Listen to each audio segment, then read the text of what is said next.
हरे कृष्णा, राधे राधे। आप सभी का आपके अपने चैनल प्रभु कथा भजन में हार्दिक स्वागत है। आज इस वीडियो में मैं आप सभी को श्रावण महात्म का 5वां अध्याय सुनाऊंगी, जो इस प्रकार है। भगवान शंकर बोले, हे विप्र, कोटि का महात्म तथा पुण्य का वर्णन नहीं किया जा सकता। जब एक लिंग का महात्म की कथा कहना ही असंभव जान पड़ता है, तो फिर कोटि का महात्म कौन कह सकता है। यदि मनुष्य में कोटि लिंग निर्माण करने की शक्ति ना हो, तो उसे केवल 1000 लिंगों का निर्माण करना चाहिए।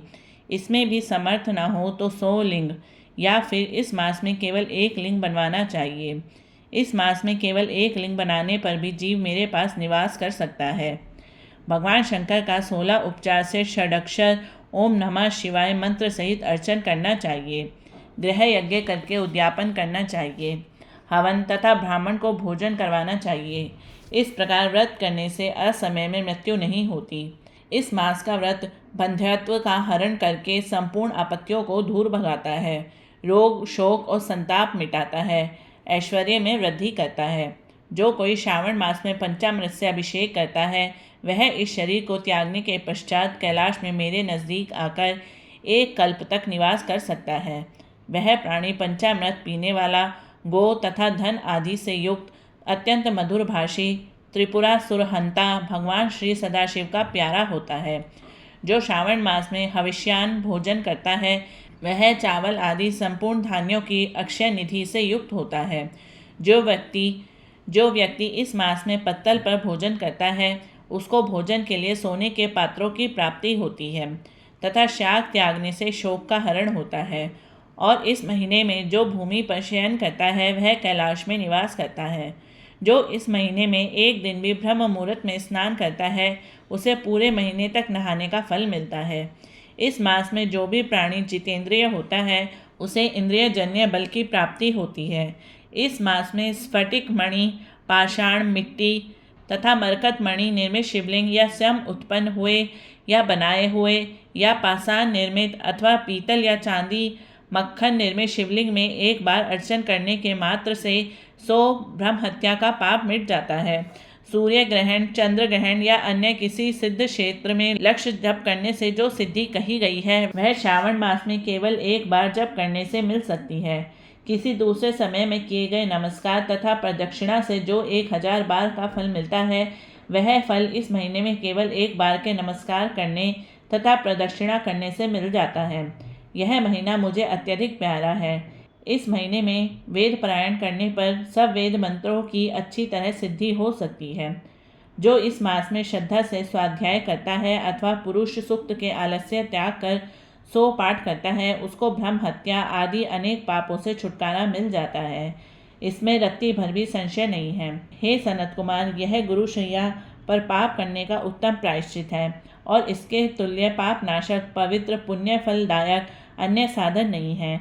मनुष्य को चाहिए कि इस महीने में बिना पुरुष सूक्त पाठ के एक दिन भी न बितावे। जो कोई इसको आशीर्वाद मात्र कहता है, वह अवश्यमेव नरक को जाता है। प्राणी को समीधा, चरु, तिल और घी से गृह यज्ञ करना चाहिए। धूप, गंध, पुष्प, नैवेद्य आदि के द्वारा अर्चन करना चाहिए। भगवान सदाशिव के रूपों का यथोचित ध्यान करके अपनी सामर्थ्य के अनुसार कोटि होम, लक्ष होम और अयुत होम करें। तिलों का मंत्रों द्वारा हवन करना चाहिए। इसी को गृह यज्ञ का नाम दिया गया है। हे सनत कुमार, अब मैं बार व्रत कहूँगा, ध्यानपूर्वक सुनो। इस संबंध में एक पुरातन इतिहास कहता हूँ। रमणीक प्रतिष्ठानपुर में सुकर्मा नाम का एक दरिद्र ब्राह्मण रहता था। वह भिक्षा पर ही अपना गुजारा चलाता था। एक दिन वह एक गृहस्थ के घर में भिक्षा के लिए गया। वहाँ कुछ स्त्रियां आपस में मिलकर रविवार का व्रत कर रही थी। उस ब्राह्मण को देखकर उन स्त्रियों ने पूजन सामग्री को शीघ्रतापूर्वक ढक दिया। उधर ब्राह्मण को अर्चन विधि जानने की लालसा थी। उसने उन स्त्रियों से कहा, आप सब ने इस व्रत को क्यों ढक दिया? आप सब साध्वी हैं, कृपा करके मुझसे इस व्रत की विधि कहिए।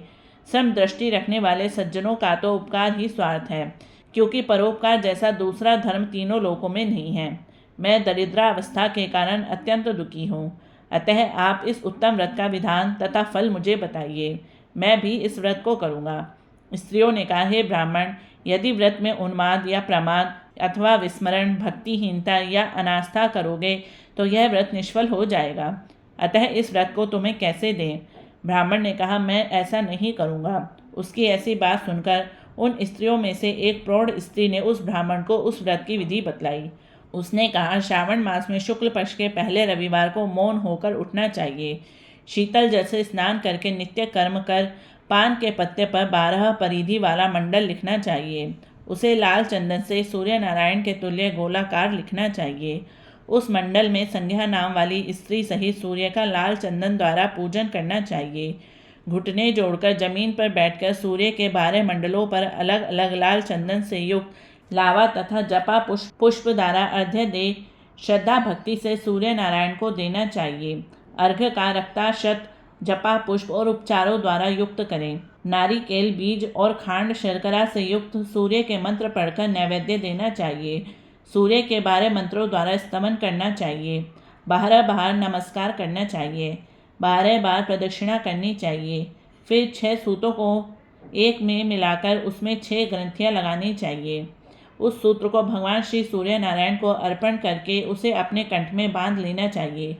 12 फूल से संयुक्त दान वामन ब्राह्मणों को देना चाहिए। कुपात्र को इस व्रत की विधि नहीं बतानी चाहिए। हे विप्र, इस प्रकार व्रत करने से निर्धन धनवान हो जाता है, निसंतान पुत्रवान हो जाता है, कोढ़ी का कोढ़ मिट जाता है, बंदी खाने में पड़ा हुआ बंदी बंदी खाने से छुटकारा प्राप्त कर लेता है, रोगों का रोग मिट जाता है। हे विप्र, अधिक क्या कहूँ, प्राणी जिस जिस वस्तु की इच्छा करता है वह उसको इस व्रत के प्रभाव से प्राप्त हो जाती है।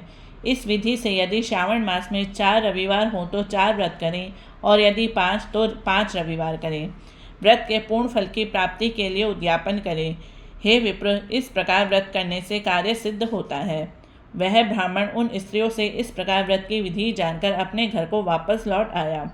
उसने घर आकर अपनी दोनों कन्याओं को भी व्रत की विधि बतलाई। उस व्रत के केवल सुनने से और अर्पण तथा दर्शन मात्र से वह कन्याएं अत्यंत सुंदर हो गई तथा उसी दिन से उस ब्राह्मण के यहाँ लक्ष्मी निवास करने लगी। कई विधियों और कई तरीकों से उस ब्राह्मण के यहाँ लक्ष्मी आई। वह धन कुबेर हो गया। एक दिन राजा ने मार्ग में से गुजरते हुए उन कन्याओं को अपने मकान की खिड़की में खड़े देख लिया। रूप की खान उन दोनों बहनों को देखकर वह देखते का देखता रह गया। वह उन पर मोहित हो गया। उसने ब्राह्मण को बुलाया और अपने लिए उसने दोनों कन्याओं को मांग लिया। ब्राह्मण ने भी प्रसन्न होकर उन दोनों कन्याओं को राजा को दे दिया। कन्याएं भी राजा जैसा पति प्राप्त कर प्रसन्न हो गई। फिर उन्होंने इस व्रत को किया तो पुत्र और पौत्रादि से युक्त हो गई। हे सनत कुमार, मैंने अभ्युदय को देने वाले इस व्रत को आपके सामने कहा है।